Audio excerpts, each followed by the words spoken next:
Allow your eyes to gently close. We'll begin with a short meditation.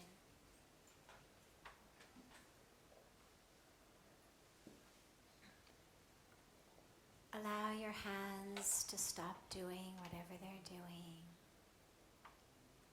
Just be still and allow the eyes to close.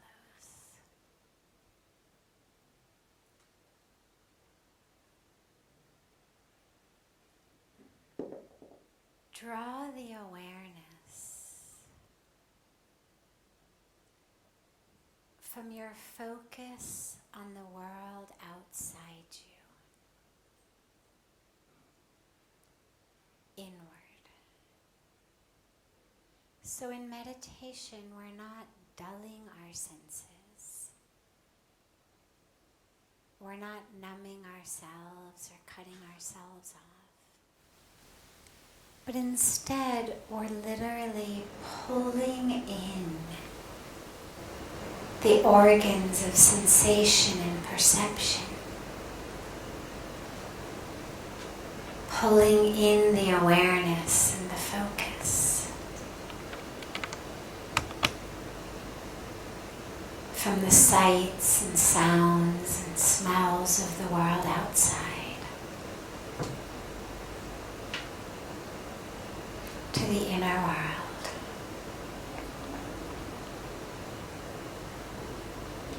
Take a moment and really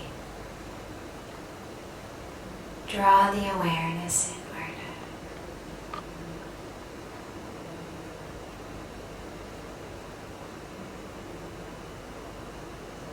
Don't judge. Don't analyze. Simply witness. Witness the experience of being you right now, right here, in this breath.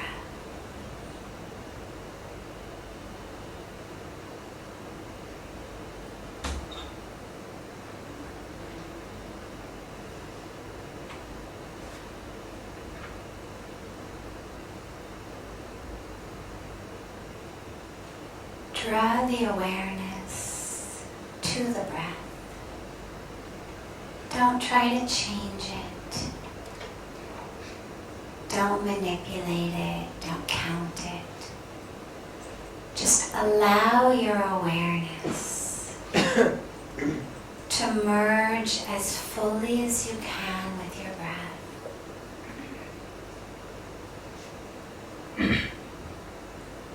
On the waves of your inhalation and exhalation, allow the awareness to merge with that.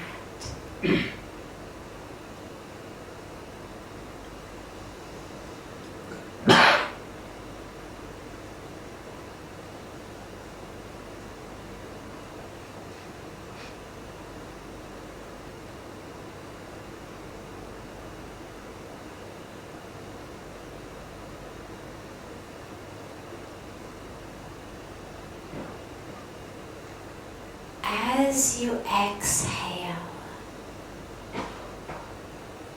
as you let go of each breath, on that breath, let go of something keeping you stuck. Let go of a personality of yours. Let go of a mask that you wear, a role that you play. Let go of an identity that you think of as you.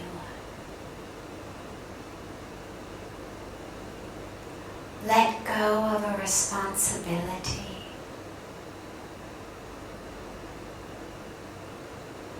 Let go of all of that that keeps you chained, keeps you stuck. And as you exhale, just let them all go. And feel yourself sinking, literally, deeply and freely, into the core of your being.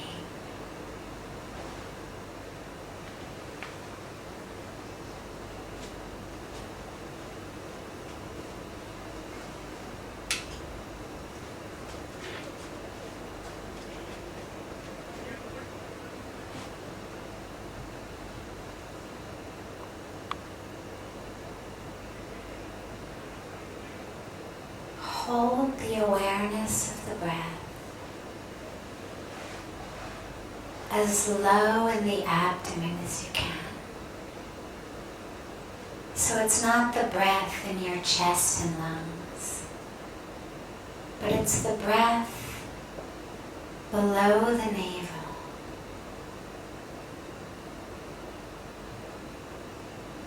A place called the Swadhisthana chakra. Don't worry about the name, but just bring your awareness there to the breath. And as you exhale, as you let go of another expectation,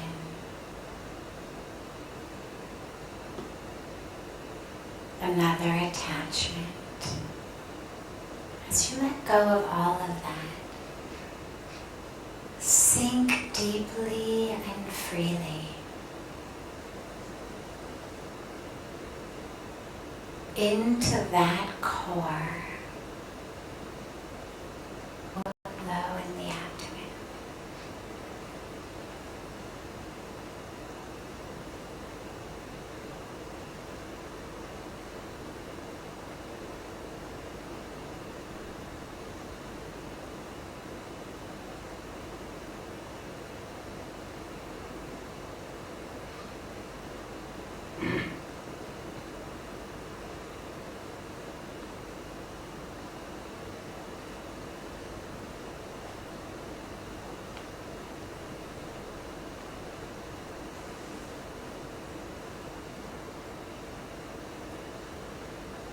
Feel that energy center.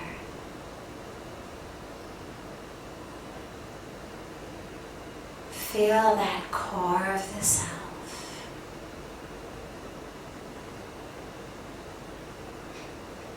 A place of peace, of light.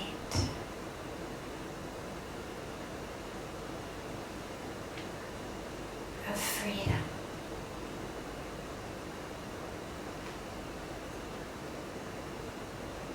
Allow yourself to sink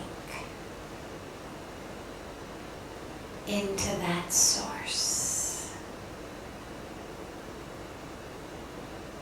free of all that which is not the true self.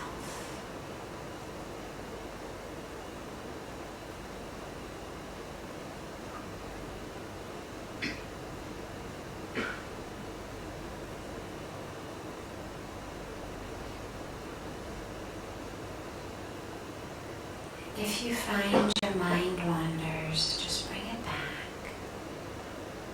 Don't fight with it, don't berate it. Just bring it back to the breath. And let go. Let go even of the wandering mind.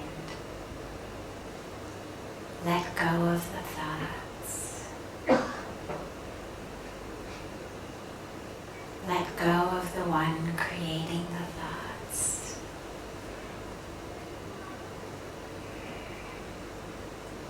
And sink deeply into the place of stillness.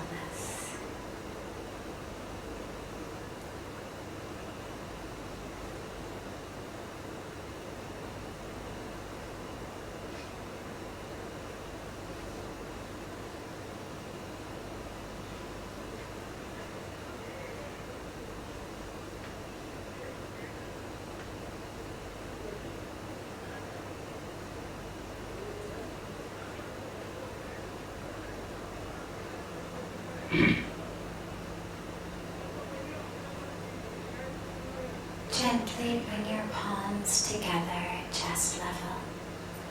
Rub them gently against each other.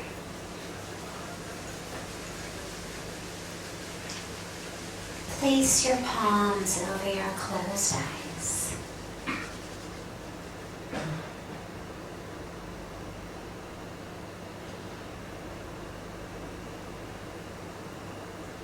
Whenever you feel ready, open your eyes and lower your hands.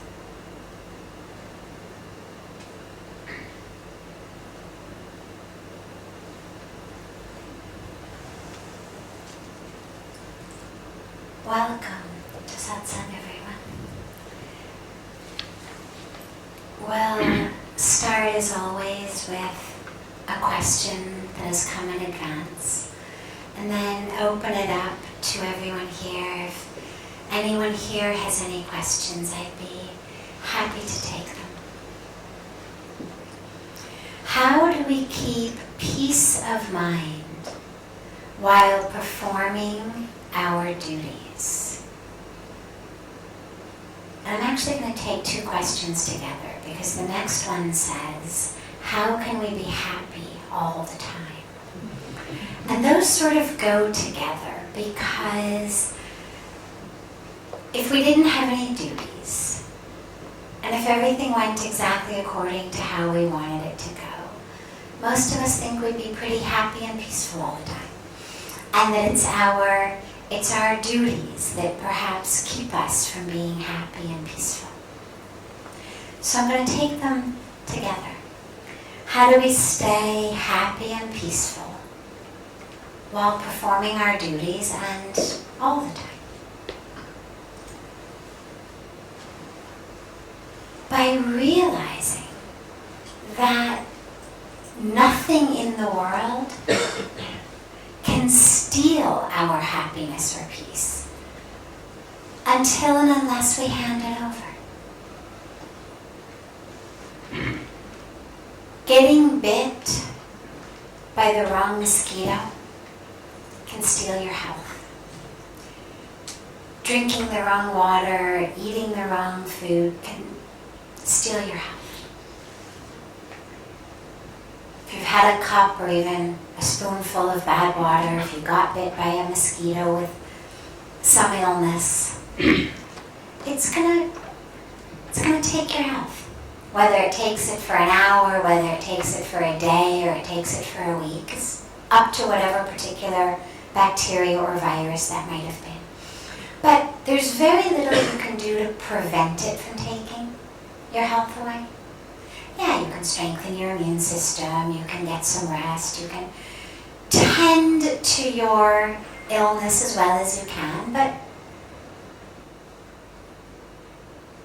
the mosquito is going to do its job, the bad water, the bad food, it's going to do its job with you.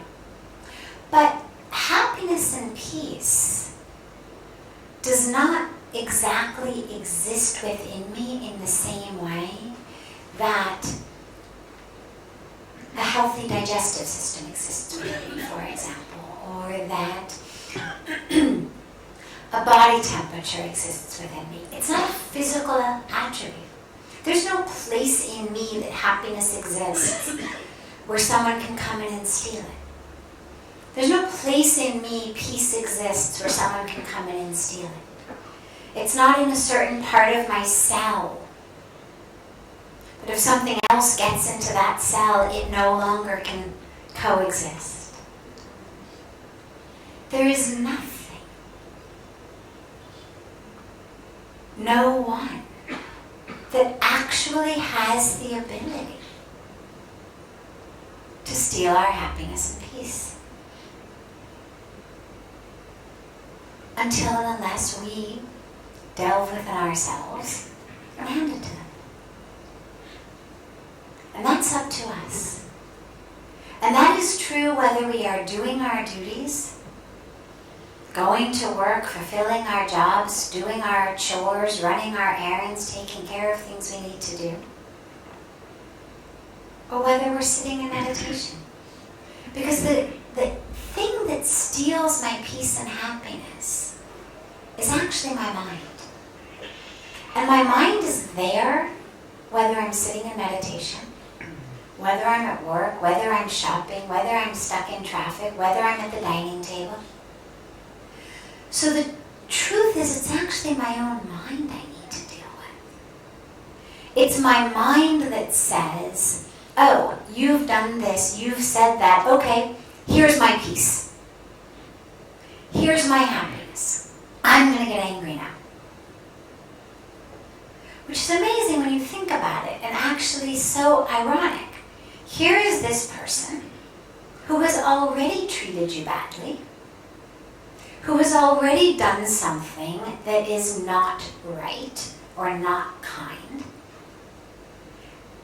And in response to that, we say, well, all right, take my happiness also. Take my peace also. Okay, you've stolen my job? No problem. Take my peace too. You've stolen my money? No problem. Take my happiness also. When you think about how we do that, it's actually ridiculously ironic. Once someone has already taken something from us, whether it's a job, whether it's a promotion, whether it's our time, whether someone has wasted our time, stolen our time, whether they've taken our respect, they've spoken to us in a certain way, they've treated us in a certain moment through your criticism. Therefore, I'm going to hold on as tenaciously as I possibly can to my peace and my joy, which is what I've got left. That's in my hands. But we don't. We hand that over to them too. All right, you've taken everything, no problem, take my happiness also. And this is where it's so important to realize that nothing outside of us actually has that power. Our peace, our joy, is manufactured within us. There's no place you can buy peace, happiness, or else we'd all buy it.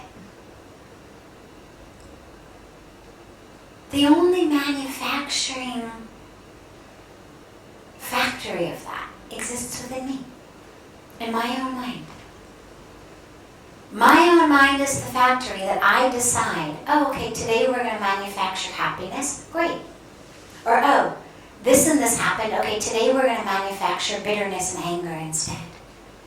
Today we're going to manufacture grudges. Today we're going to manufacture jealousy. Today we're going to manufacture frustration. That's up to me. Now, of course, very few of us wake up in the morning and say, I know what I'm going to do today. I'm going to manufacture frustration. I'm going to manufacture misery. We all want to be happy. But what ends up happening is, I always say our thoughts are tickets. If you walked into an airport or you walked into a bus station or a train station and you said, give me a first class ticket, what's the first thing they're going to ask you? When? Where to? Where do you want to go? No one in any airport or any bus station or train station or taxi stand can sell you a ticket without knowing where you want to go. We have to know where we want to go. Or we have no idea which plane, which bus, which train to get in. But what happens in our mind is thoughts come. A thought comes, a grudgeful thought. Oh my God, I can't believe that person did this. Whether it was 10 minutes ago or 10 years ago. The thought comes from somewhere. Or 10 seconds ago. Maybe it's an immediate reaction. Maybe something in my day triggered me to remember something someone did to me 10 years ago. But it's a thought. Either way, it's a thought. That thought comes into my mind of, how dare they? Who do they think they are? How could they? And I jump on that thought. I grab that thought. And I take it wherever it wants to take me. You'd never get in an airplane if you had no idea where it was going. You'd never get in a train, you'd never get in a bus. Even if a friend said to you, okay, hello, Chilo, or, I got this, great new car, come with me. You'd say, well, where to? None of us is prepared to get in any vehicle that we don't know where it's going. Because we understand intuitively, I don't want to end up in the wrong place. If I've got to go to Delhi, I need to make sure that the sign on that plane, on that bus, on that train says Delhi. Right? And not Calcutta. But with our state of mind, our state of peace, our state of happiness, our emotional state, we jump on every thought that comes by. Every random vehicle. Just jump right on it, wherever it's going to go. And so the thought comes, how dare they? That was wrong, this is wrong. Or as the question says, doing our duties. Well, maybe we don't like what our duties are. Maybe we'd rather do something else. Maybe we're taking out the trash. We don't like taking out the trash. Or we hate our job. Or whatever it may be. And so our thought comes, I can't believe I'm stuck doing this. Why aren't I on a beach in the Caribbean instead? Why isn't someone else doing this? Why am I always the one who has to do this? And this is subtle, but it's really important. It's not the job, it's not the chore, it's not the errand, it's not the duty that steals our peace. It's that thought of, why do I have to do this? I don't want to do this. I hate this. This isn't fair. That's what steals our peace, not actually what we're doing.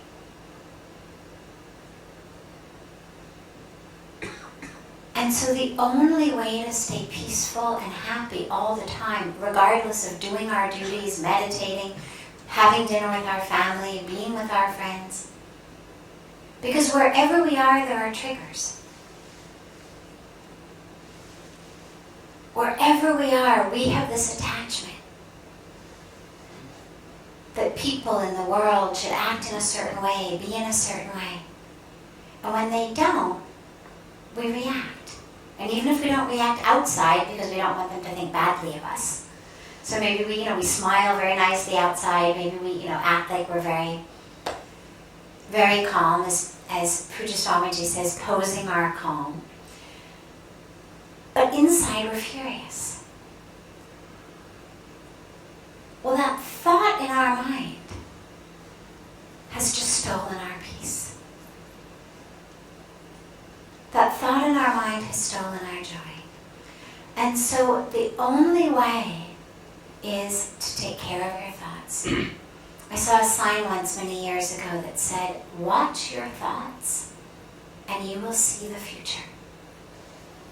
Which is amazing when you think about it. Watch your thoughts and you will see the future.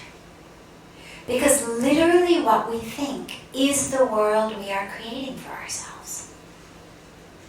Now, I'm not talking about manifesting mounds of money. I'm not saying if I sit here and close my eyes and meditate on being, the CEO of some billion-dollar company that I'm going to open my eyes and be that. Or if I meditate on mounds of money, I'm going to open my eyes and they're going to be there. Which is sadly how some of this has been misunderstood. But we create our reality. Because our reality is actually not so much what's happening outside, but it's what's happening inside. And the way that we know this is, look around. Even just look around here. Here we all are, in one place, together. Maybe in some people's mind, they're thinking, oh, thank God, I'm so grateful that I have been brought to Rishikesh. I'm so grateful I've been brought to the banks of Ganga. I'm so grateful that I found out about this satsang and got here. And they're experiencing joy. They're experiencing peace. Which isn't actually about the place or the satsang. The peace and the joy that they're feeling is because of the gratitude that their minds are having. The blessing that they feel inside. Other people may be sitting here thinking, I wonder how long till dinner. Oh my God, do you think it's, if I stood up and walked out, would everybody look at me? Would that be okay? Well, they're in the same place physically. But instead of feeling full of peace and joy due to gratitude. Maybe they're very restless. Maybe they're anxious. I wonder, how long this is going to go. And I wonder what's for dinner. And is it still going to be raining when I walk out? And how far do I have to walk? And oh my God, I should have stayed in the hotel tonight. Same place. Same situation. One person's in heaven, another person's in hell. Equidistant from the air conditioners, equidistant from the fans. No outer world difference. But night and day for the inner world. And this is true about every situation in the world. History, especially spiritual history, is made up of incredible people. I don't want to take all our time tonight on this one question, but regardless of what religion you look at, if you look at the history, you will find people, historical figures, ordinary people, who, in spite of incredible challenges, difficulties, tragedy in their lives, came through as heroes, heroes of love, heroes of peace. They may have been killed. They may have been killed in a war. They may have been killed by terrorists. They may have been killed by a family member. But what we are left with of their writings or of the stories about them is not the icon of a victim, but is the icon of a hero. Even if they did nothing physically, maybe they didn't pick up a gun and fight off the oncoming army, maybe all they did was stayed loving, stayed peaceful, stayed connected, stayed joyful, were able to find the joy. Our history is filled with people like this. And of course, our history and present day is filled with people who are not in the midst of war, not being held hostage by terrorists, not being abused by their family members, not suffering from hunger, but who are miserable, who are angry, who are frustrated, who are jealous, who are unfulfilled. And it just really brings home the fact that anything is possible anywhere. You could have everything. But if in the mind it's not enough, you're going to be miserable. You could have almost nothing. But if in the mind you're full, it's everything. I discovered this when I first came to India, and I was so touched by the people here who, having come from the West, come from Los Angeles, where everyone had everything. But I was so used to people's just sort of complaining by habit. And I'd say, how are you? Oh my God, this. Oh my God, that. And this happened and that happened. And so many excuses, so many reasons to be stressed, to be depressed, to be anxious, to be miserable, to need a drink, to need a cigarette, to need a pill. And then I came here, and suddenly here were all these people who barely had enough to eat at all, literally. And all they wanted to do was feed me. Literally, everyone I met, wherever I went when I first came here, was like, oh, you have to come home for a meal, you have to come home for a meal. And I'm thinking, you've got 7 kids. You can't even feed your family. Your kids don't have shoes. But their experience of their own life is so full that literally their felt sense experience is our cup floweth over. And so they want to share. Okay, kids don't have shoes, no problem, barefoot is good. Literally. Sometimes there's shoes, sometimes there's not shoes. Sometimes there's vegetables to go with the rice and dal. Sometimes there's no vegetables to go with the rice and dal. It's all good. And please come home for a meal, because we have more than we need. So anything, any state of mind is possible, as long as we choose it. There is no esoteric, complex formula. The formula is the most simple. Now, simple doesn't mean easy, of course. Simple and easy are not the same thing. But it's very simple. We choose love. We choose peace. We choose happiness. And that's a choice regardless of where we are, regardless of what we're doing, regardless of what is happening in the world around us or to us. We have the option to make that choice. But only we can make it.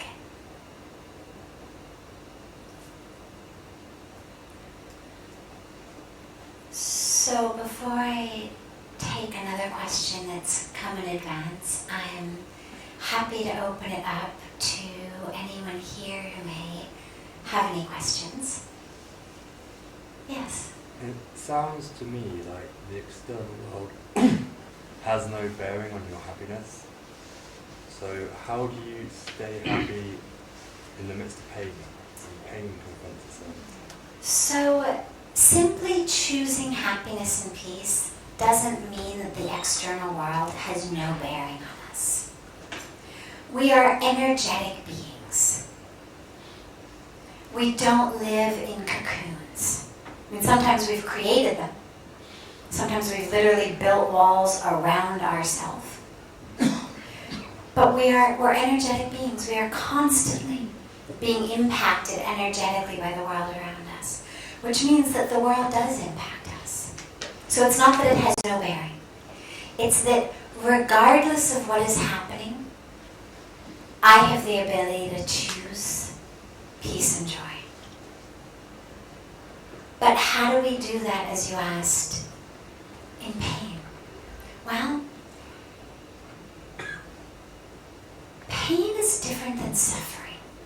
And this is it's an important distinction. Pain is physical.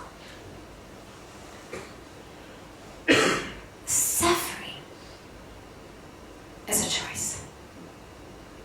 Now, again, simple, not easy. Physical pain happens to us, whether it's an accident, whether it's an injury, whether it's an ailment, whether it's a broken heart. Literally. We literally process a broken heart the same way, or very, very similarly, to the way that we process broken limbs. When people say, I feel like my heart is breaking, it's painful. They're actually describing a very real physical phenomenon of what is happening in their brain. The brain is actually processing that as physical pain. So sometimes it's a broken limb. Sometimes it's a disease, an ailment. But our choice of how to respond to that mentally is still there. We still have the choice.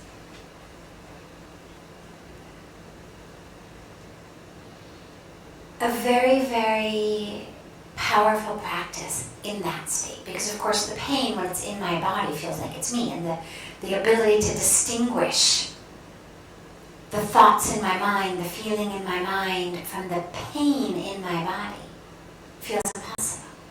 But this is where the practice of realizing I'm not my body is so powerful. We know you're not your body. And the way that we know that is, how old are you? 25. Okay.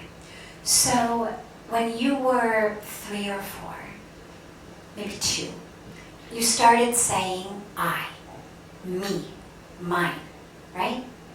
Okay. That body was very different at 2 than it is today at 25. There's not even one cell of you today that was there at 2. When you were 10, You said I, me, mine. Again. But the 10-year-old body shared not one cell with the 2-year-old body and not one cell with your 25-year-old body. So the body keeps changing. But there is a consistency of I. We don't lose who we are and have to recreate who we are every time that we get a sunburn and our skin peels and we get new skin. Our skin sloughs off all the time anyway. We don't lose a sense of identity as our blood cells are regenerating. We don't lose a sense of identity as our organ cells are regenerating, which they do every several years. Literally, the entire body is regenerating itself constantly. But our sense of self is consistent. There is something that is not the body. And that something is a window into your true self. And so there's a practice which we speak about a lot in here. I won't take you through it now, but I'll just describe it quickly.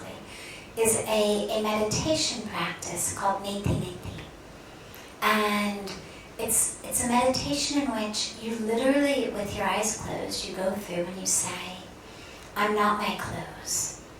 Okay, we all know that. I'm not my skin. I'm not my blood. I'm not my muscles. And this is obvious. There's not going to be a sense in you of like, wait, I don't buy that. You know you're not your muscles. You know you're not your blood. And I'm not my organs. And you just go deeper and deeper. And then you move into the part of your body that's above the neck. I'm not my emotions. I'm not my thoughts. And again, the way that we know that is they constantly change. We say, I am angry. Well, I can't be angry because 10 minutes ago, there was no anger, but I was there. So if I were angry, then I would have been angry for the last 25 years consistently. But I've only been angry for 10 minutes, so I is not angry. I'm not my thoughts, because they keep changing. They come, they go, they come, they go. There's this space between them that's minuscule but existent. I don't cease to exist in between my thoughts. So you get more and more and more subtle of what you're not, what you're not, what you're not. Until you come into a spaciousness that creates the space for that grace that gives us an experience of who we really are. And it's a powerful practice for anyone, but it's especially a powerful practice if you're dealing with challenges of the body, pain in the body, because it helps you know you're not that. Another specific meditation practice that I did when I first came here, we have prayers in the morning that go from 5 in the morning to 6 in the morning. And when I first arrived in India, it was the end of the summer season. It was very, very crowded. And it's a hall like this, and everybody sits on the ground, but they've got women on one side, men on the other side, and it was very close. And of course you have to sit cross-legged. You can't put your feet out in front of you. There's nothing to lean on. And I wasn't used to sitting cross-legged for very long on the floor. And it goes on for an hour. And I discovered that after about 25 minutes or so, I had to change the cross of my legs or it just hurt too much. There were days in which it was so crowded that there wasn't really the space to do that. Or some days I would just decide to play with myself, even if there was the space to do it, but I would just test myself and see. And what happened was I would start to get pain. Very, very bad pain in my hips. They would start to burn, literally. It felt like someone had lit a match under my hip. And in the beginning I felt like, well, I can't sit here and meditate. while this is going on. My entire attention was, oh my God, my hip, and then you're trying to fight it, and of course that doesn't work. But I then developed a technique, which I just sort of invented sitting there, which was, I started looking at it. Instead of trying to avoid it, instead of trying to push it away and run from it, because it got to the point where it was too painful, there was no way. My meditation just was not strong enough to coexist with feeling like there was a fire under my leg. So I then did the opposite, and I turned around and I literally looked at it. And I made that my meditation. I just delved as deeply as I possibly could, not into the emotional stuff. Not into the, oh my God, why was I born in a white Jewish family instead of an Indian family?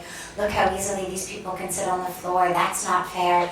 Oh my God, why did I, my karate instructor, when I was a kid, we did this and it messed up my hip and I really should have, practiced yoga longer, but not that. Just the actual experience of pain. Not the analysis of it, not the judgment of it, not the story of it, just the existence of it. And I turned my attention to that. And I watched it. And what I discovered was, the more I watched it, the less it hurt. Didn't go away completely. But the pain was exacerbated by me running away from it. And the minute I decided, okay, we're in this together. And I then started actually, and this is just a personal thing, but I then started actually sort of taunting it. And I would say, is that all you got? Come on, really?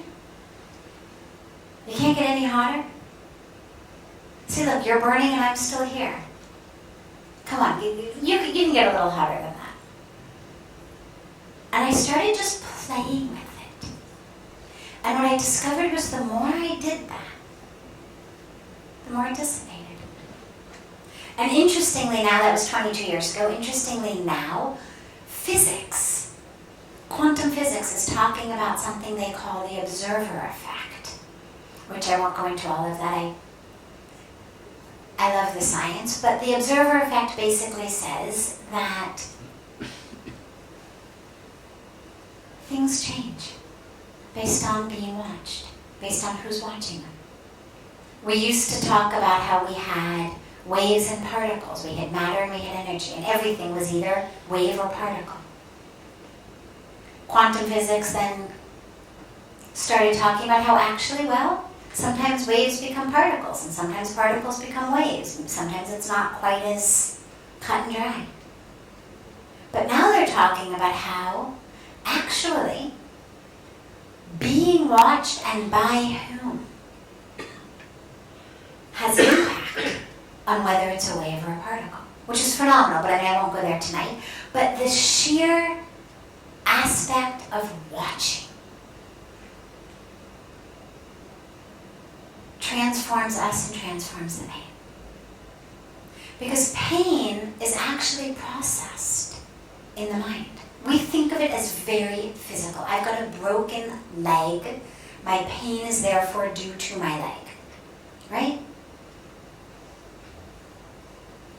So if I say to you, I have pain in my arm, raise your hand if you think that pain is in my arm.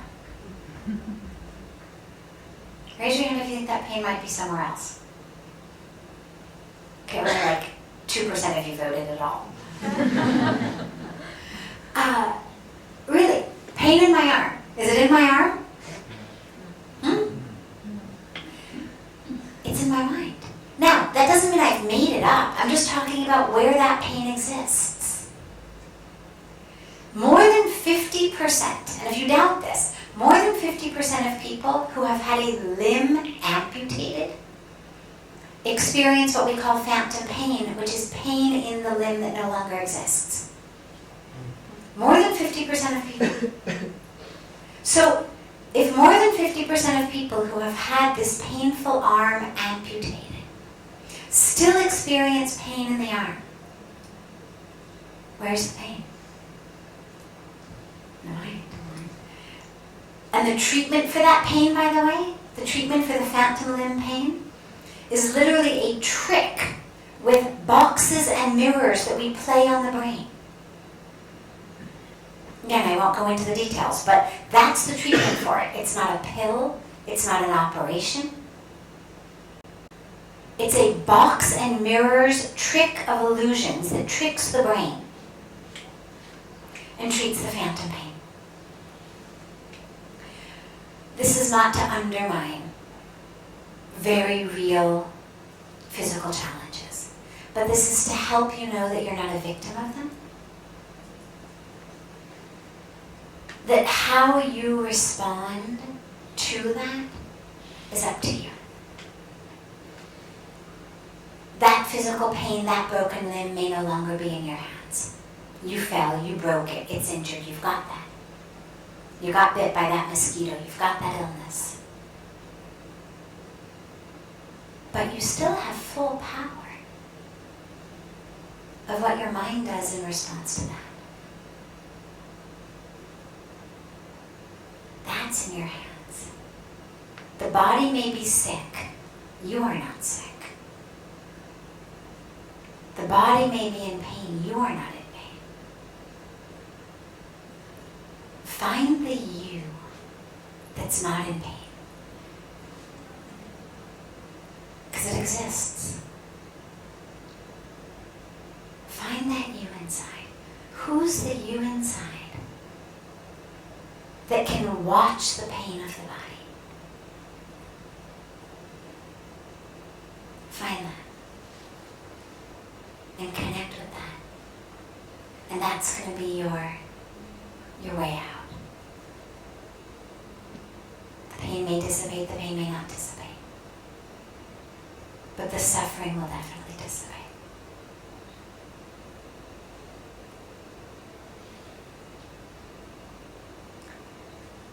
Yes, we have time for one more question, if there is one.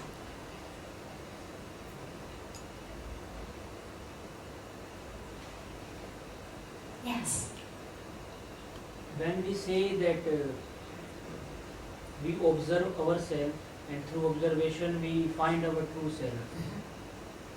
So in that finding, who is observing that we are finding the true self?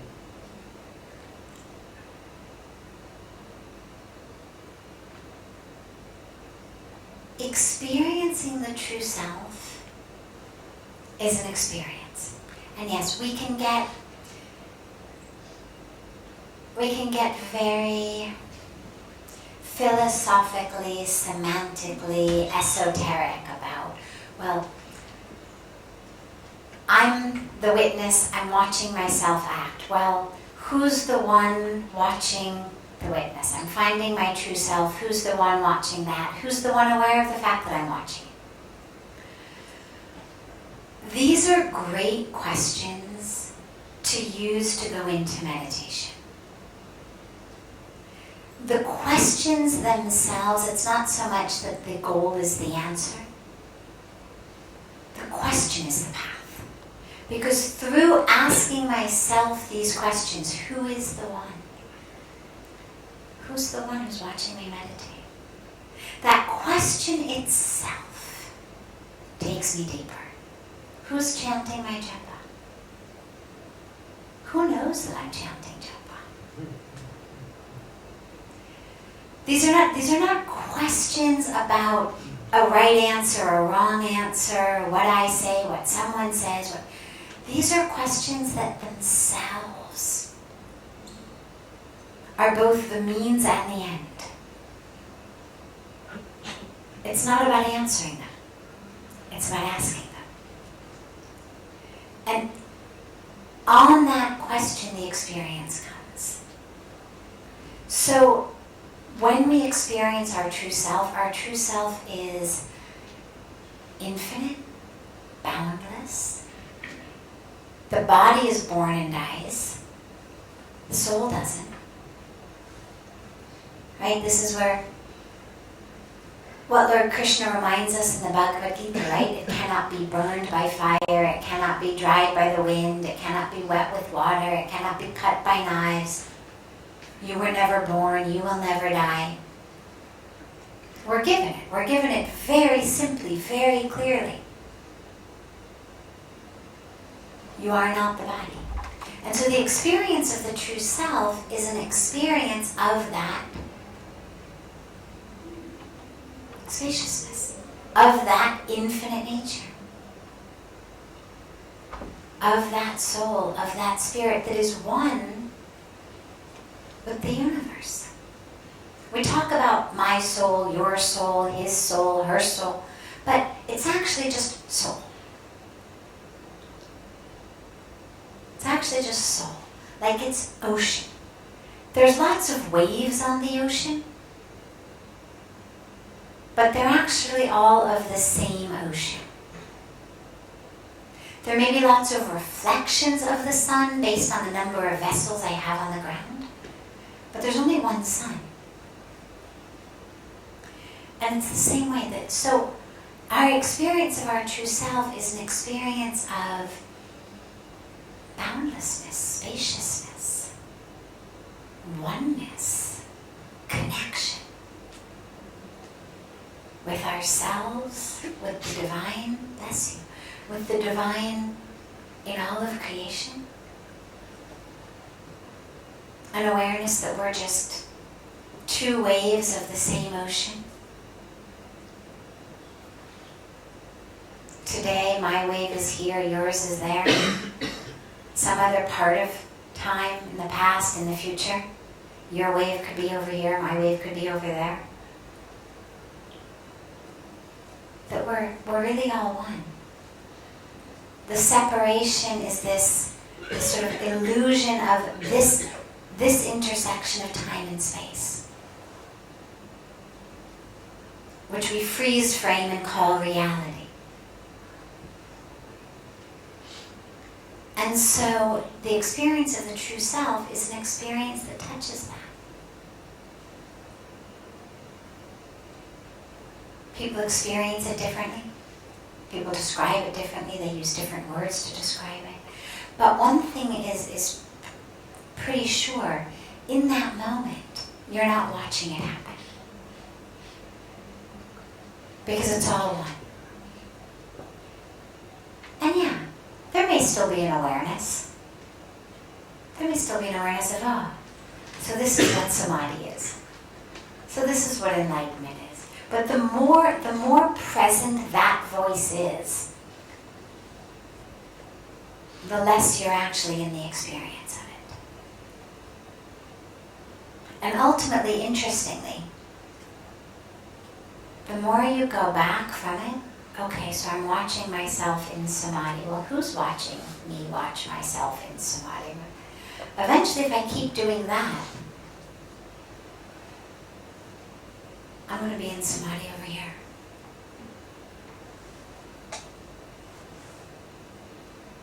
And so it all coexists because it's all oneness.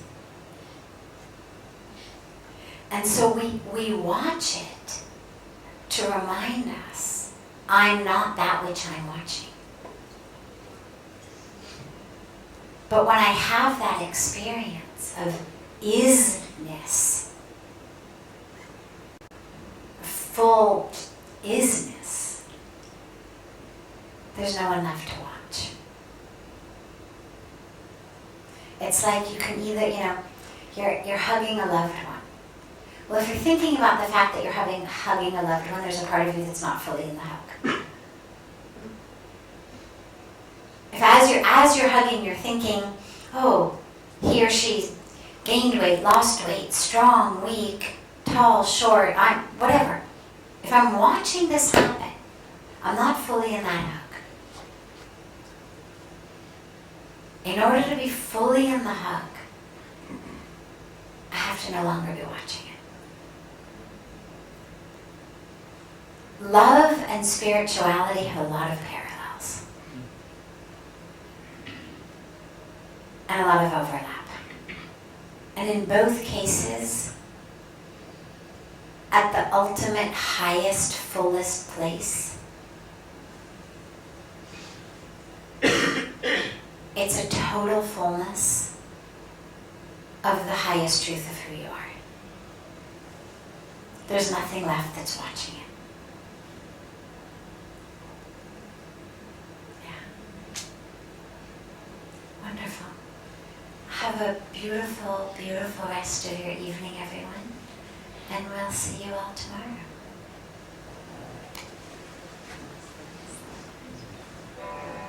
Thank you.